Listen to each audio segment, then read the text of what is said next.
Oke guys, di season pertama ini Laici Studio Channel akan membahas video para rasul. Setelah Rasul Petrus di video sebelumnya, maka kali ini kita akan mengulas kisah perjalanan Rasul Andreas, di mana nama Rasul Andreas disebutkan sebanyak 13 kali bagian perjanjian baru di Alkitab. Dalam gereja Katolik, namanya masuk ke dalam orang kudus dan peringatan akan dirinya dirayakan setiap tanggal 30 November. Rasul Andreas adalah saudara dari Rasul Petrus. Sebagai murid Tuhan Yesus, Andreas ini adalah orang pertama yang dipanggil.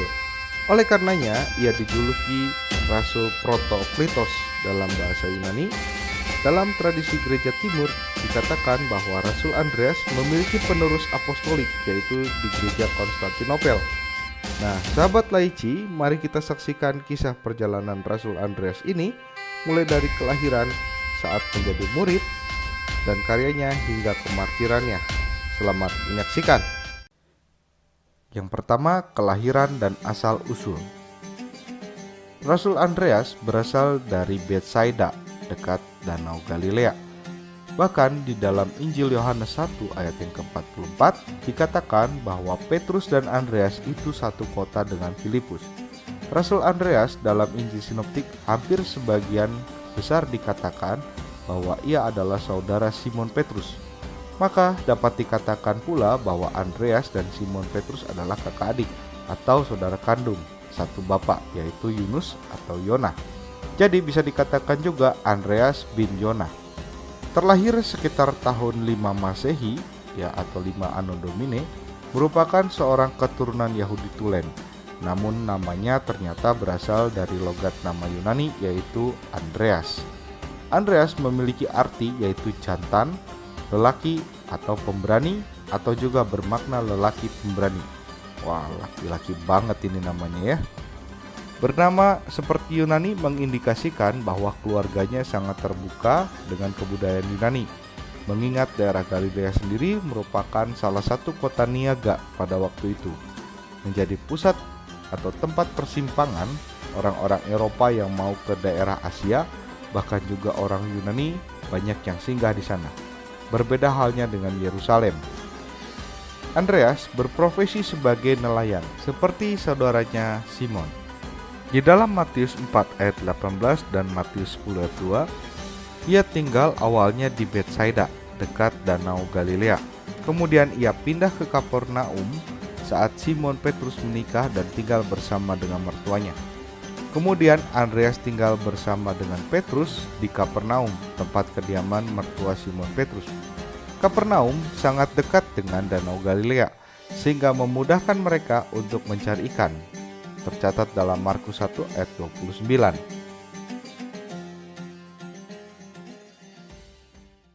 Yang kedua, awal perjumpaan dengan Yesus Kristus.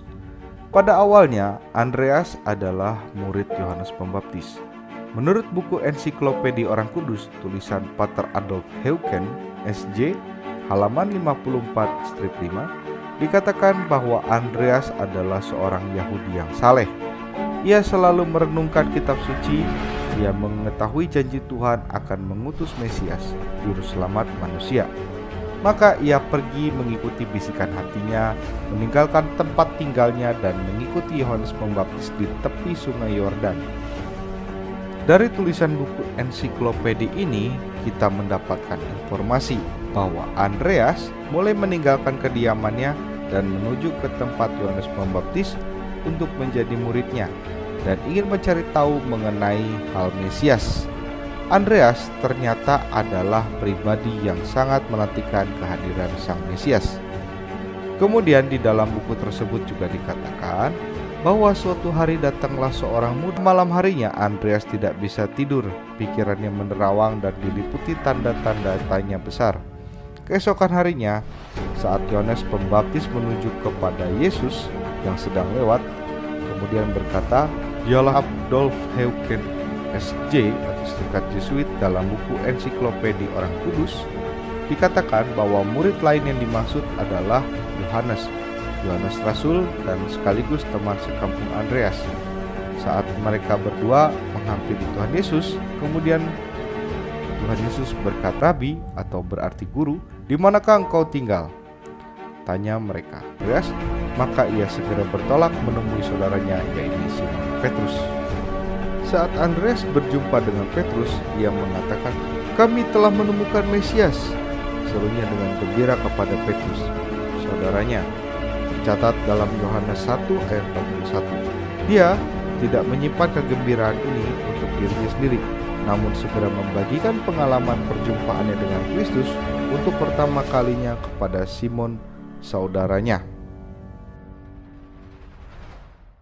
Yang ketiga, Andreas memperkenalkan Tuhan Yesus kepada Simon Petrus. Pada awalnya, mereka yakni Simon Petrus dan Andreas masih melanjutkan pekerjaan mereka sebagai nelayan. Hingga suatu hari saat mereka sedang menebarkan jala, Yesus memanggil mereka, "Mari, ikutlah aku dan kamu kujadikan penjala manusia." Saat itu mereka meninggalkan jala dan segalanya untuk mengikuti Yesus.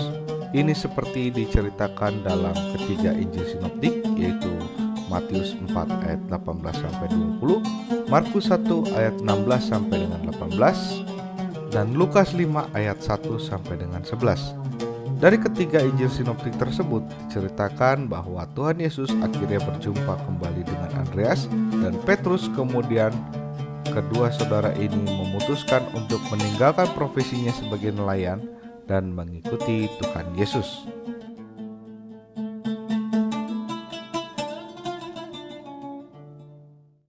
Karya kerasulan bersama Tuhan Yesus. Kisah karya kerasulan ini saat Andreas menjadi murid Tuhan Yesus Kristus. Secara literal, nama Andreas memang agak kurang banyak diceritakan dalam Alkitab. Namun bukan berarti sosoknya tidaklah penting.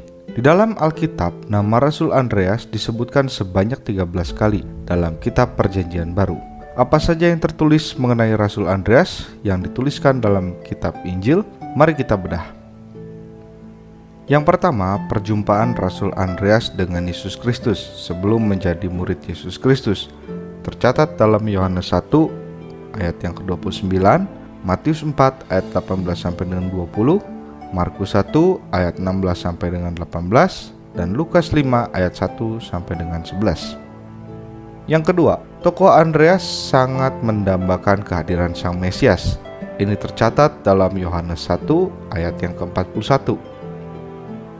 Yang ketiga, Andreas terpilih menjadi 12 murid Tuhan Yesus Kristus. Dari peristiwa ini, Andreas sah menjadi Rasul Yesus Kristus. Dalam Matius 10 ayat yang kedua, Markus 3 ayat 18, dan Lukas 6 ayat 14. Yang keempat, peran Andreas dalam mukjizat Tuhan Yesus memberi makan 5.000 orang. Di sini, Andreas tampil dengan sigap, sehingga ia menemukan seorang anak yang memiliki 5 roti dan 2 ikan. Namun di sini Andreas juga memiliki sikap realistis karena jumlah makanan seperti ini tidak akan cukup untuk memberi makan orang sebanyak itu. Tercatat dalam Yohanes 6 ayat yang ke-8 sampai dengan 9. Yang kelima, Rasul Andreas membantu Filipus mengantarkan orang Yunani untuk bertemu dengan Sang Kristus, di mana Kristus menubuatkan dalam perikop Yesus memberitakan kematiannya pada Injil Yohanes 12 ayat 20 sampai dengan 36. Di mana dengan kematian dan kebangkitan Yesus Kristus akan menghasilkan buah yang berlimpah. Buah yang dimaksud adalah merujuk pada orang Yunani. Dari sini Tuhan Yesus menubuatkan bahwa melalui orang Yunani inilah nantinya melalui mereka akan menghasilkan buah yang banyak dibandingkan orang Yahudi sendiri. Pada awalnya kekristenan banyak dari kalangan Yahudi, namun tahun-tahun setelahnya melalui orang Yunani inilah kekristenan menjadi lebih berkembang lagi. Dari sini kita dapat melihat bahwa Andreas sangat berperan mempertemukan orang Yunani kepada Tuhan Yesus Kristus. Karena nama Andreas ini memiliki keterikatan dengan Yunani, meskipun dia sendiri adalah seorang Yahudi tulen, secara tidak langsung Andreas menjadi tanda petik jembatan orang Yunani kepada Sang Kristus atau Sang Kristus. Yang keenam, Dari kelompok murid Yesus, yakni kelompok 70 murid, ada kelompok 12 murid. Dan dari 12 murid, ada kelompok yang lebih kecil lagi, yaitu kelompok 3 murid. Nah, kelompok 3 murid inilah yang biasanya diajak ke tempat-tempat khusus. Kelompok 3 murid ini terdiri dari Petrus, Yakobus anak Zebedius, dan Yohanes anak Zebedius. Namun, pada peristiwa di mana Tuhan Yesus menubuatkan bahwa tembok-tembok kokoh di bait suci semuanya akan diruntuhkan, ada Rasul Andreas bersama dengan ketiga kelompok murid tadi. Kemudian Andreas bertanya mengenai kapankah peristiwa runtuhnya bait suci itu akan terjadi dan apakah tandanya. Dan Andreas bermaksud memperdalam pernyataan Tuhan Yesus mengenai keruntuhan bait Allah. Hal ini tercatat dalam Yohanes 13 ayat 1 sampai dengan 13. Yang kelima, peristiwa penantian saat Tuhan Yesus naik ke surga. Setelah peristiwa kenaikan Tuhan Yesus ke surga, kemudian para rasul kembali ke kota Yerusalem dan menantikan datangnya Roh Kudus selama 9 hari. Hal ini menjadi tradisi dalam gereja Katolik. Disebutkan bahwa berawal dari peristiwa penantian ini, doa selama 9 hari berturut-turut. Doa tersebut disebut dengan doa novena. Pada peristiwa penantian inilah disebut bahwa Andreas turut menantikan datangnya Roh Kudus. Hal ini tercatat dalam Kisah Para Rasul 1 ayat 12 sampai dengan 14.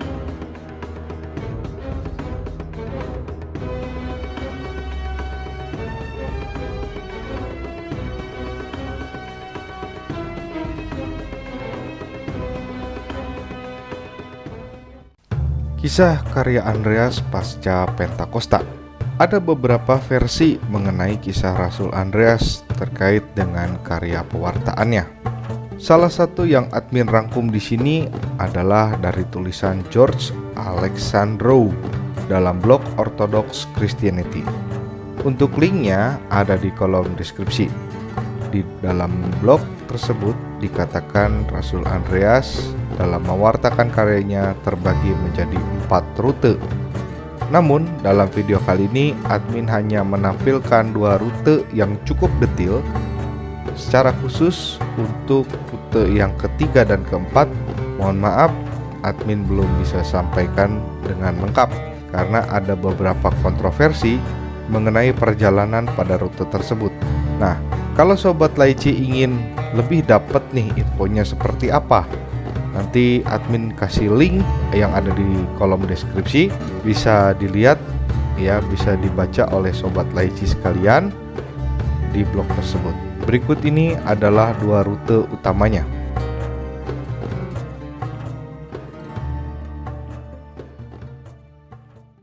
Rute yang pertama, perjalanan pertama Rasul Andreas.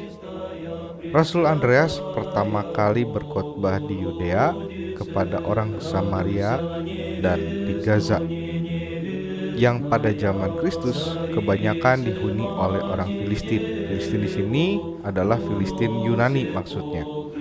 Setelah Gaza, dia pergi ke Lida di Palestina, di mana Saint George kemudian menjadi martir. Lalu bertolaklah Andreas ke Antioquia dan kemudian ke Ankara dan Edessa. Maksud Edessa di sini adalah Ufra, di mana itu adalah bagian dari Turki saat ini, yang merupakan bagian penting bagi orang-orang Kristen mula-mula.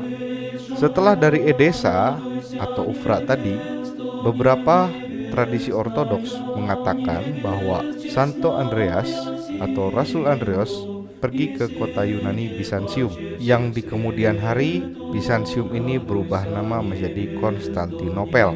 Ia berkarya di situ kurang lebih pada tahun 36 Masehi, dan 2 tahun kemudian atau tahun 38 Masehi mengangkat uskup pertama yang bernama Santo Stakis. Ini tercatat dalam Roma 16 ayat 9. Siapakah Stakis tersebut? Yang merupakan salah satu dari 70 murid Tuhan Yesus. Setelah itu, Rasul Andreas berkhotbah di Bitinia, Kapadokia, dan Galatia, sampai melalui Pontus Yunani, yang sekarang adalah Turki Utara. Kemudian, tradisi Gereja Ortodoks juga mengatakan bahwa dia beralih ke Georgia, Armenia, dan Kaukus. Ini adalah perjalanan pertama. Setelah itu, dia kembali ke Yerusalem. Perjalanan kedua Rasul Andreas. Untuk perjalanan kedua, Rasul Andreas mengambil rute yang sedikit berbeda. Diawali dari Yerusalem, kemudian Rasul Andreas bertolak ke Antioquia, dan dia naik kapal menuju ke Efesus menemui Rasul Yohanes.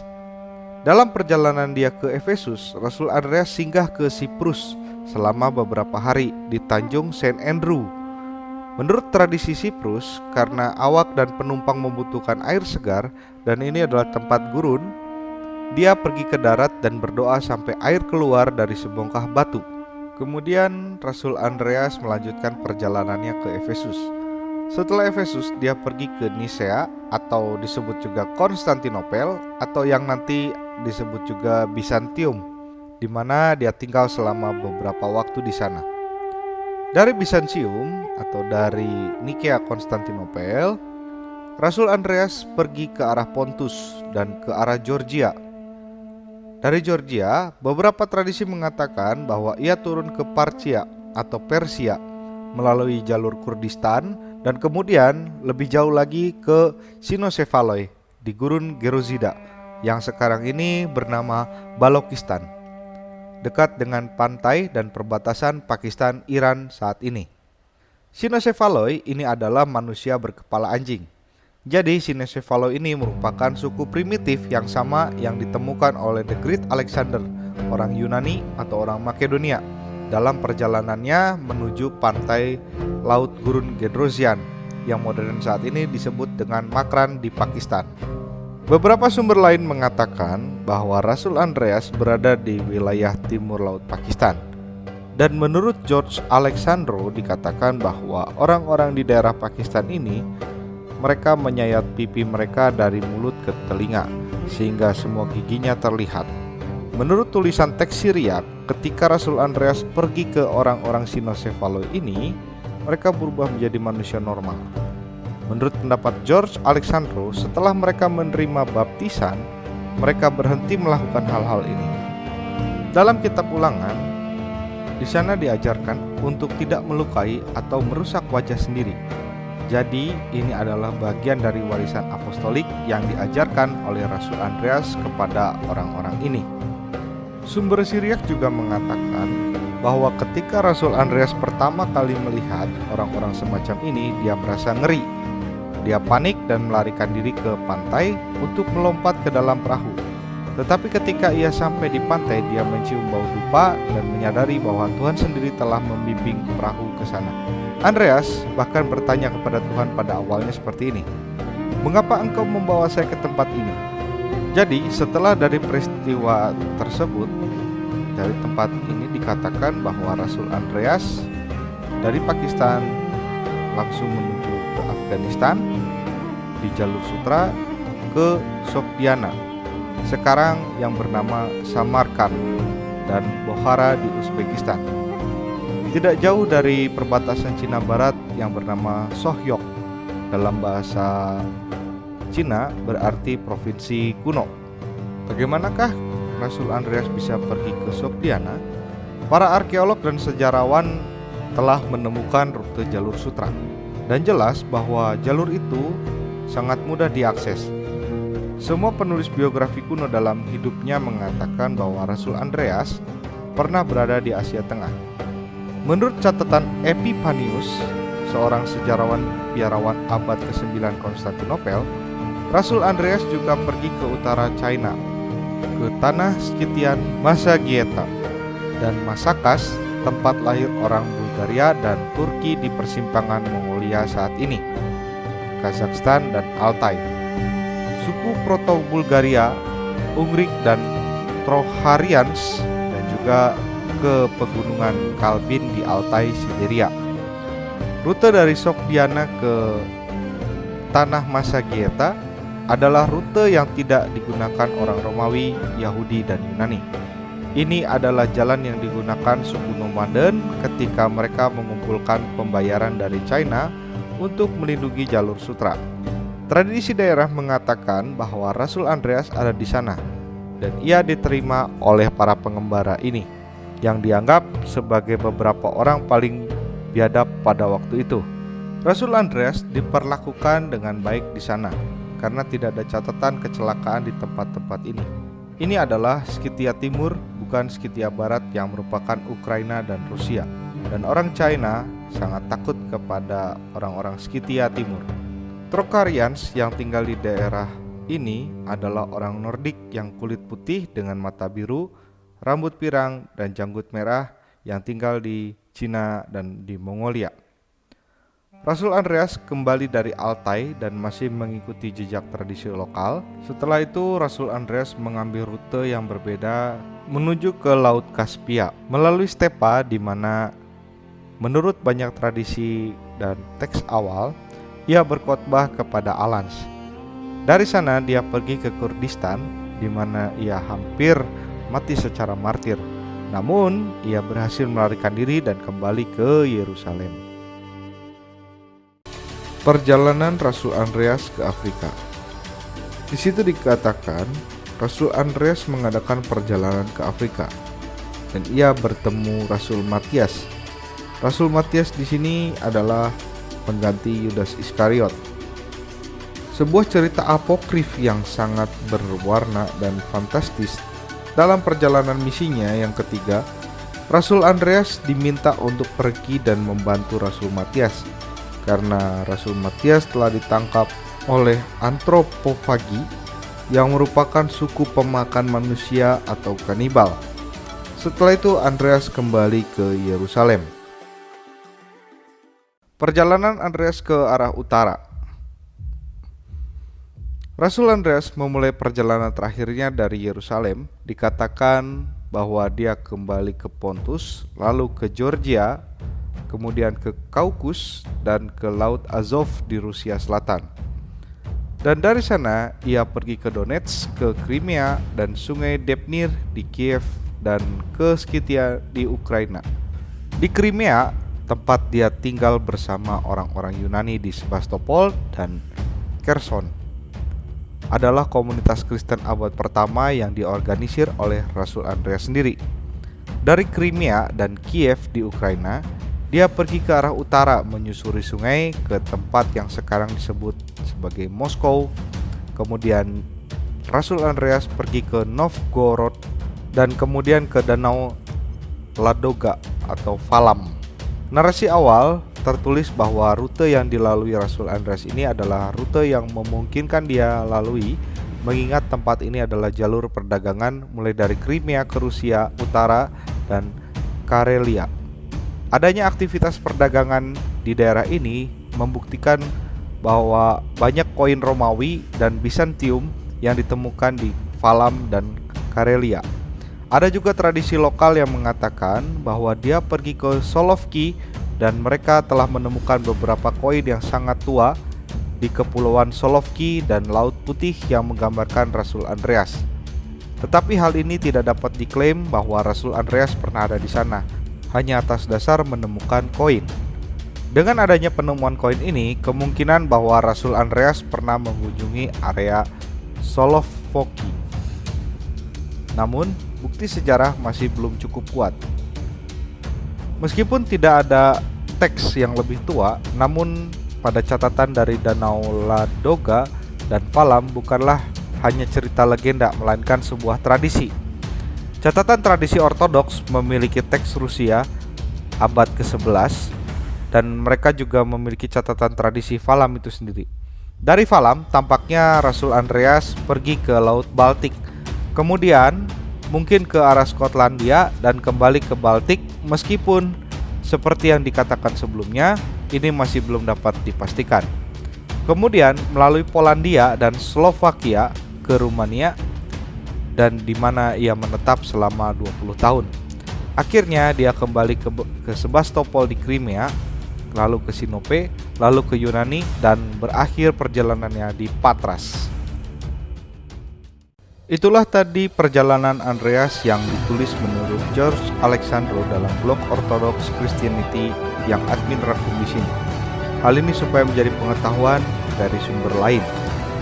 Nah, kita beralih ke sumber menurut Gereja Katolik.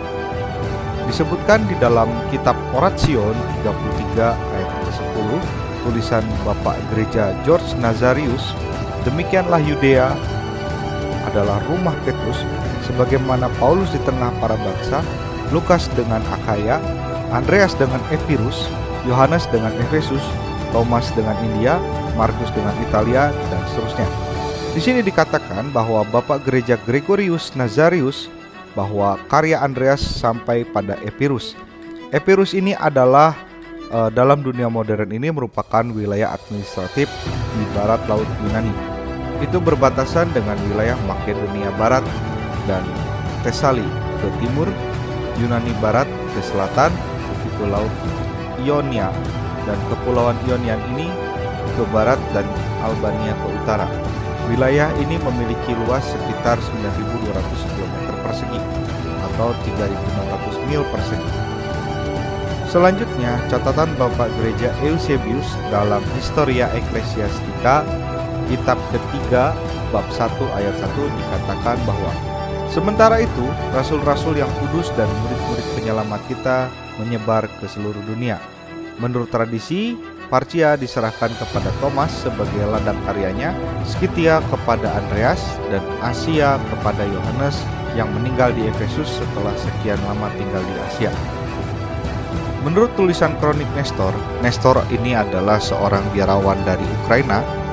Ia menambahkan bahwa Andreas berkhotbah di sepanjang Laut Hitam dan Dnepr, sungai sejauh Kiev, dan dari sana dia pergi ke Novgorod. Oleh karena itu, ia menjadi santo pelindung dari Ukraina, Rumania, dan Rusia. Berdasarkan keterangan Hippolytus dari Roma yang menjadi uskup Pontus mengatakan bahwa Andreas berkhotbah di Trache dan kehadirannya di Bizantium. Menurut tradisi, ia mendirikan jemaat Bizantium yang kemudian bernama Konstantinopel dan juga Istanbul. Pada tahun 38 Masehi, Rasul Andreas mentahbiskan Takis sebagai uskup. Keuskupan ini nantinya akan berkembang menjadi Patriarkat Konstantinopel. Andreas bersama Santo Takis diakui sebagai santo pelindung patriarkat. Basil dari Seleucia juga tahu tentang misi Rasul Andreas di Trache, Skythia, dan Achaia. Itulah tadi karya Andreas dalam mengabarkan Injil. Untuk selanjutnya kita akan menuju kepada cerita kemartiran Rasul Andreas di Patras.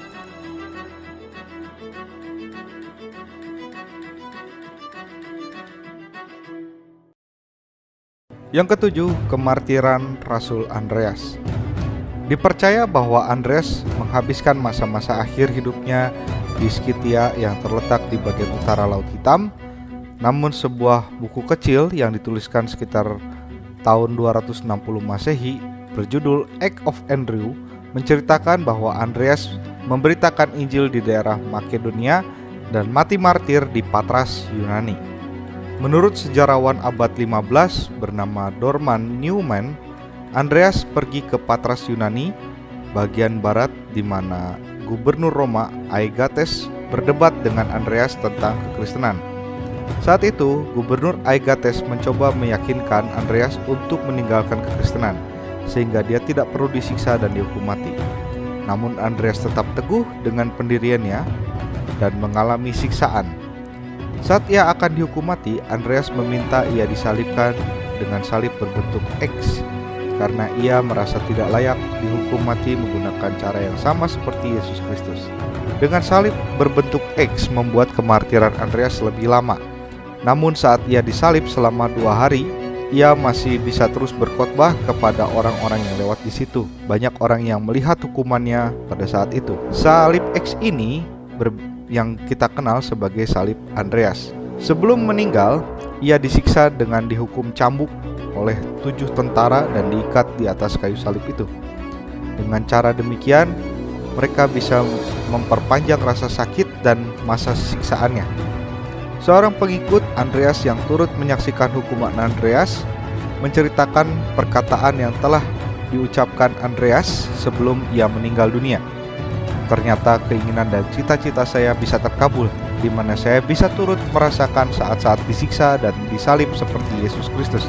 Bahkan saat itu ia disiksa pun tidak henti-hentinya berkhotbah selama 2 hari sebelum ajalnya tiba. Berkhotbah sambil dihukum cambuk.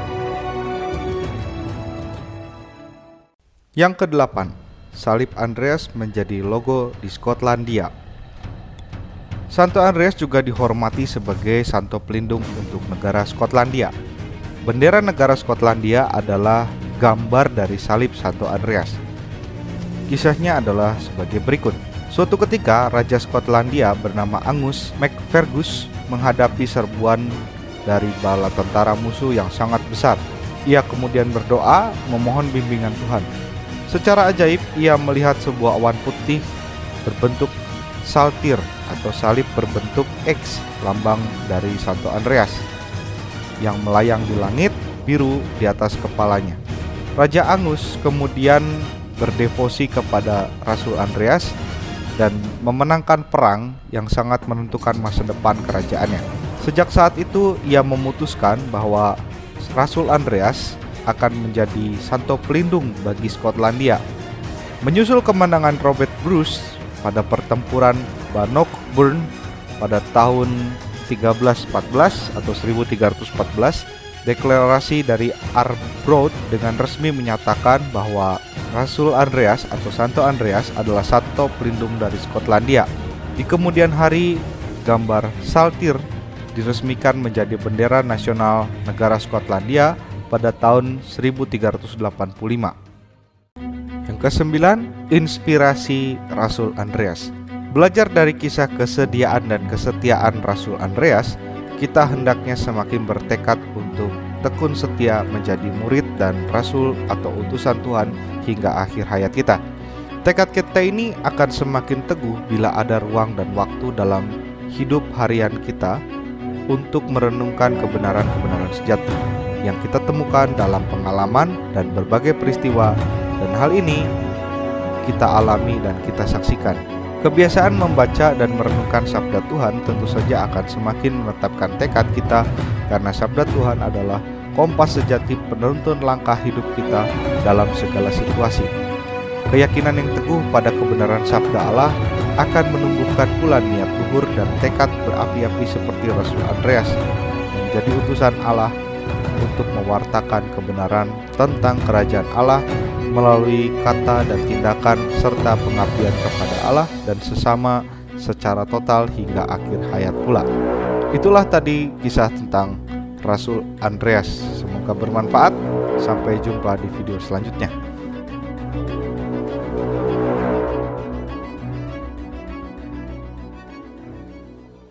Oke, sampai jumpa lagi di video selanjutnya. Bagi kamu yang merasa terberkati oleh channel ini, jangan lupa klik tombol jempol ke atas atau tombol like-nya kalau kamu suka dengan video ini, dan klik tombol subscribe supaya kamu bisa terus pantau perkembangan video selanjutnya. Berikan juga komentar dan saranmu di kolom komentar. Tuhan Yesus memberkati.